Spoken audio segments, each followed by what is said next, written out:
ইদানিংকালে আমরা দেখতে পাচ্ছি যে শেখ ওয়াসফুল ইসলাম একটা বিজ্ঞাপন দিয়েছে অনলাইনে এবং বিভিন্ন জায়গায় সেই বিজ্ঞাপনটা প্রচার করেছে এবং মিডিয়াতে যে তারা এখানে 20 তারিখে এখানে তারা প্রবেশ করবে এই মাঠে এবং তারা এখানে কি জোর ইস্তেমা নামে তারা এখানে জোর ইস্তেমা করবে এবং এটা যদি তাদেরকে করতে দেওয়া না হয় তাহলে তারা হুমকি দিয়েছে বিশ্ব ইস্তেমাকে তারা ভণ্ডুল করে দেবে। আমরা এখানে এসেছি গত 7ই নভেম্বর স্বরাষ্ট্র উপদেষ্টা মণ্ডলীর আহ্বানে যে সর্বোচ্চ পরিষদ যে আমাদের তাবলিগ জামাতের মাওলানা জুবায়ের সাহেব সহ এবং শীর্ষ উলামায়ে কেরাম সহ যে বৈঠক হয়েছিল সেই বৈঠকে উভয় পক্ষের আলোচনার মাধ্যমে একটা সিদ্ধান্ত রেজুলেশন আকারে দেওয়া হয়েছে যে 2টি পর্বে ইজতেমা হবে। প্রথম পর্বে উলামায়ে কেরাম এবং শুরায়ে নিজাম যারা আছে তারা করবেন এবং তারা 4 ফেব্রুয়ারি ময়দানকে বুঝিয়ে দেবেন প্রশাসনের কাছে। এরপরে ওয়াসিফুল ইসলাম এবং তাদের যারা আছে তারা সেখানে বুঝিয়ে দেওয়ার পরে তারা সেখানে 11 ফেব্রুয়ারির মধ্যে থাকবে। 11 ফেব্রুয়ারি তারা আবার প্রশাসনের সব বুঝিয়ে দেওয়ার পরে আবার আমাদের হাতে আবার পূর্বের মতো মাঠে তদারকি দায়িত্বটা বুঝিয়ে দিবেন। তো এইভাবে আমরা এটা মেনে নিয়েছি এবং সেভাবে আমরা কার্যক্রম করছি এবং বর্তমানে আমাদের হাজার হাজার তাবলিগের সাথীরা, স্কুল কলেজ ভার্সিটির ছাত্র এবং সাধারণ মুসল্লি তৌহিদি জনতা তারা কিন্তু প্রতিনিয়ত আসছেন এবং ইজতেমার প্রস্তুতি কাজগুলো তারা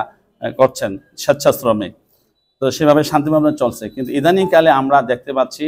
যে শেখ ওয়াসফুল ইসলাম একটা বিজ্ঞাপন দিয়েছে অনলাইনে এবং বিভিন্ন জায়গায় সেই বিজ্ঞাপনটা প্রচার করেছে এবং মিডিয়াতে প্রিন্ট মিডিয়া এবং প্রিন্টি মিডিয়াতে তারা এসেছে যে তারা এখানে 20 তারিখে এখানে তারা প্রবেশ করবে এই মাঠে এবং তারা এখানে কি জোর ইজতেমা নামে তারা এখানে জোর ইজতেমা করবে এবং এটা যদি তাদেরকে করতে দেওয়া না হয় তাহলে তারা হুমকি দিয়েছে বিশ্ব ইজতেমাকে তারা ভণ্ডুল করে দেবে। এই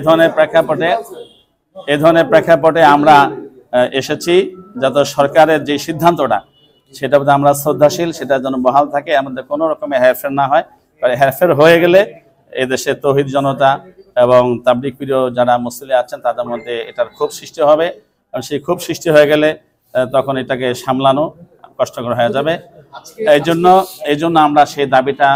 প্রাথমিকভাবে, পাশাপাশি এই সমস্ত আস্ফালন যে তারা দেখাচ্ছে আমরা মনে করি সে 2018 সনে 1 ডিসেম্বরে তারা যেখানে তাণ্ডব চালিয়েছিল সেই তাণ্ডবের কোনো প্রতিকারে আমাদের দাবি ছিল বিচার বিভাগীয় তদন্তের মাধ্যমে